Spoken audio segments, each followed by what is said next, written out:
These are times when it's hard maintaining your Lenten journey, but keeping Jesus in mind can help reshape time. Plus another journal entry from Canalville, the same village that's in my book, The Very Fine Light. As you know, NicoSteves.com is the best way to keep updated as to what's what, plus the exclusive way to get onto my mailing list. And there's a link posted there at NicoSteves.com that goes to the YouTube channel. Currently, on the YouTube channel is a video where I read from my book, The Very Fine Light, plus these podcasts are now populating the channel as well. And here's the journal entry from Canalville that, as far as I know, did not make the local newspaper or any Canalville social media sites. And I will now quote from the journal. Have you ever spent any time volunteering to ride in a police car? Well, I did spend one evening during my college years riding around in one, and to date, I hope it remains that way. Because outside of someone being arrested for some reason, there is really no point nor reason for spending any time with the police as far as I'm concerned. But one of my classes while in college in West Paris, which is a pretty big city for those of you unfamiliar with it, gave us the opportunity to spend a night driving around with a police officer on the night beat. At the time, relations with police were pretty bad, sort of like today.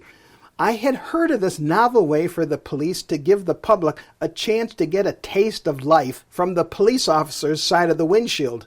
Sort of a community policing effort, I think.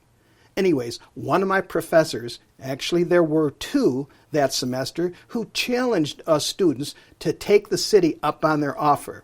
So if you took on the challenge, it counted for some extra credit points or something, and while I don't like to admit it, I really needed some extra points for their courses. And so I figured, what the heck, and volunteered to take them up on the deal. Well, I learned there was quite a bit of advanced paperwork that had to be filled out for legal reasons. I remember thinking twice when one thick document that I had to sign was a disclaimer or a waiver of responsibility to the city should something happen to me while out on patrol.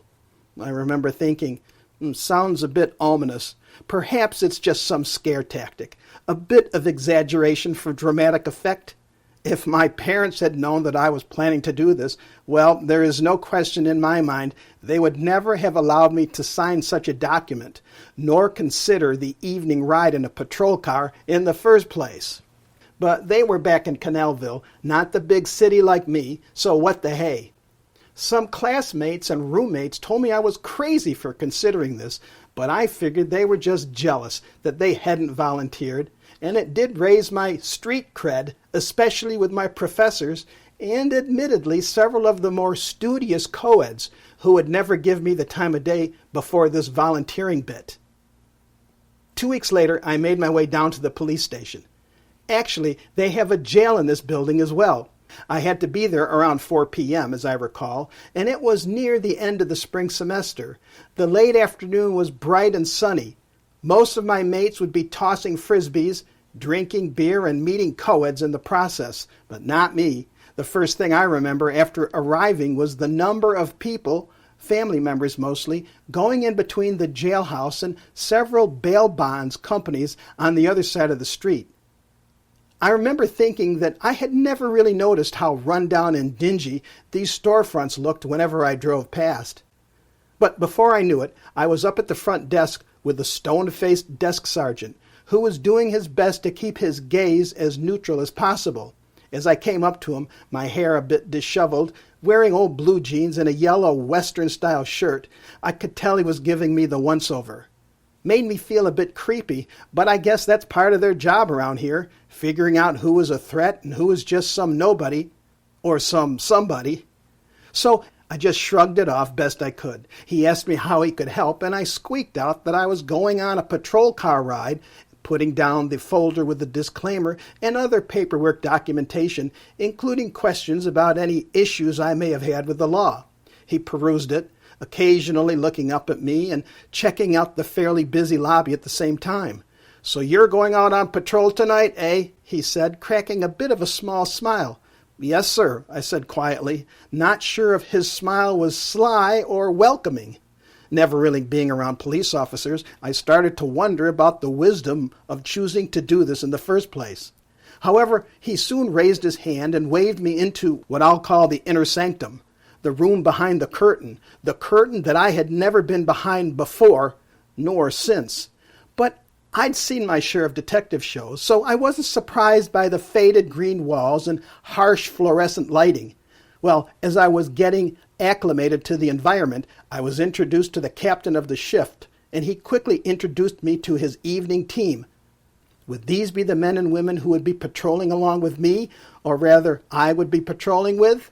Then I got introduced to my assigned police officer. I do not remember his name. He was on the younger side of middle-aged and about 6'2", all dressed in blue, and as these were days before Kevlar vests, he just looked kinda bulked up. He had the revolver and handcuffs and all that stuff. He was reasonably conversational, although I basically shadowed him around the precinct as he gathered materials for the evening shift. After a cup of joe with the captain, I drank mine black even though I prefer cream and sugar, well, then we headed out around 5 p.m. for the 8-hour shift that I had signed up for. My thought process began to change as we neared the outside, and my officer reminded me about the basic safety protocols. I was to stay in the car unless he told me it was okay to get out. I couldn't take pictures or anything like that, and then he handed me a paper with several paragraphs on it. As I read them, they once again were a disclaimer that there could be issues that night, and though unlikely, I was to take total responsibility for myself should I be injured, including dying during my ride with the officers. Injuries occurred. Dying. Now my mind began to race. What in the world? What had I gotten myself into? Here, all I wanted was a few measly points for my college courses, not to risk my life in order to make the grade. As we reached the car, one of those big black four-doors, I suddenly wanted to test to see just how secure the iron bars were that kept prisoners in back while I would be sitting in front just ahead of them. Yikes, I wondered if some wild person would be sitting behind me and trying to strangle me as we drove. What if there was a shootout? I didn't have any sort of protection. Get in, the officer said with a bit of a look that seemed like a wry smile. I began to regret the idea of going for this drive. We headed out into the night, through the downtown business district first, cruising several streets with local dive bars that facilitated city office workers who would stop for a quick one before heading home. If we're lucky, none of those guys will drive too badly as they leave for home. I remained very tense for the first hour or so, thinking about the fact that maybe I wouldn't make it home. I never thought of that before, but it was top of mind at this point. We eat a late lunch, so be prepared, said my officer. No worries, I said. My speech was a bit clipped. Actually, eating was the last thing on my mind. After a while, things got interesting, and I relaxed quite a lot. I liked it as we pulled a few cars and trucks over for various minor traffic infractions, even one fender bender, and then we got a call to get to an accident site. As we blasted down the street with sirens wailing, my mind raced once again, especially as we sped past and through several red lights. That was pretty cool. But when we arrived, all the traffic was moving along just fine. No car around. Everyone must have left, or maybe a false alarm. Anyways, nothing ever happened at that spot. Our next patrol location was a rundown part of town to check the local night spots there. As the time passed while we cruised, I found it both exciting and boring at the same time, the tedium of being in that patrol car just driving around. And then we raced to a fire alarm, but we were just the backup team. We'd been out for quite a while when my officer said, "Lunchtime," and we proceeded to a fast food joint.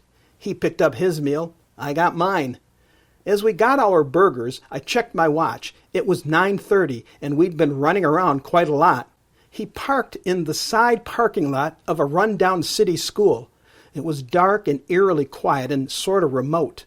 However, we did have a clear view of two rundown apartment buildings, and there was lots of activity between the two, but no drama, mainly a few guys who were apparently part of the local gang. As we sat and ate our burgers, I remember the officer saying to me, "See, this is just a typical night. No real drama." "So I see," I said, but I couldn't help wondering if he would change his tune should a big crime occur on his watch. I thought about this as I ate cold fries that came in the bag with the burgers and sodas. For whatever reason, that's what I remember most vividly of that evening, sitting in the parking lot of a run-down old city school and watching the goings-on across the street. Generally, all through the night, I had a feeling of dread that something real could happen and maybe I would get hit or, well. After the patrol, I got in my car and drove away. That experience sort of changed my outlook because, in part, that night patrol was a little too real for me. Nothing like that feeling happened before and almost never since, save for 2 other times during my adult life. Now, those, dear journal, will have to wait for another time. Unquote. And now on to part 2 of the Constant Procession. In this installment on the Lenten season, we find ourselves continuing in the process of doing without something or some activities we generally enjoy as part of our daily lives. And yet at the same time, we are endeavoring to spend more time in prayer, abstaining, fasting, as well as getting involved in acts of giving. These sorts of actions may not be popular among your school friends or your work friends, and the idea of Lent is not enviable to those who believe Easter is not to be more reverently celebrated than all the other Sunday services. After all, who wants to go without a piece of someone's birthday cake at work simply because you may have chosen to give up sweets or desserts for the 40 days before Easter Day?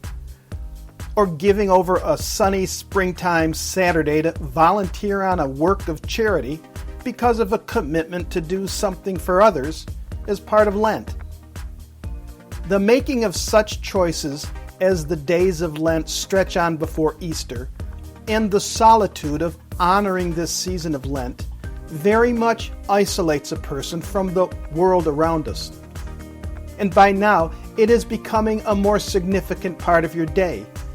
The conscious considerations should provide a greater meaning, especially when sometimes we waver from our long-term commitment to honoring our Lenten practices. And regardless of your level of success, the reality remains that there is a constant process of consideration and reflection that is daily taking place now deep within us. What is happening is a cementing into place of the need to look into ourselves and to look to Jesus in his last days on earth, as well as the selfless approach he practiced as a human. In our Lenten activities, in this time when we are working to come to terms with our own shortcomings, can we take the time to look to Jesus for strength and support and become more aware of his sacrifice? Can we recognize how Christ Jesus, in giving himself over, will help strengthen us in our times of need? Buoyed by this reality, can we recognize that life's challenges don't have to be faced alone, but rather are intertwined with his love? The more faith we put in God's hands will bring us closer to the resurrection of Christ Jesus on Easter. And so this process, when we sensitize ourselves by going without and by doing something more to help others, can bring us closer to the Holy Trinity and strengthen the future of our lives now and with God's graces in the beyond. And so, as we continue the abstaining, the fast, the prayers, and the giving of charity, though wearing on us, it is at the same time increasing our endurance and awareness that the light at the end of the tunnel is near, and in times of weakness, it helps to remember what Jesus went through for our sakes, and that he is with us at all times.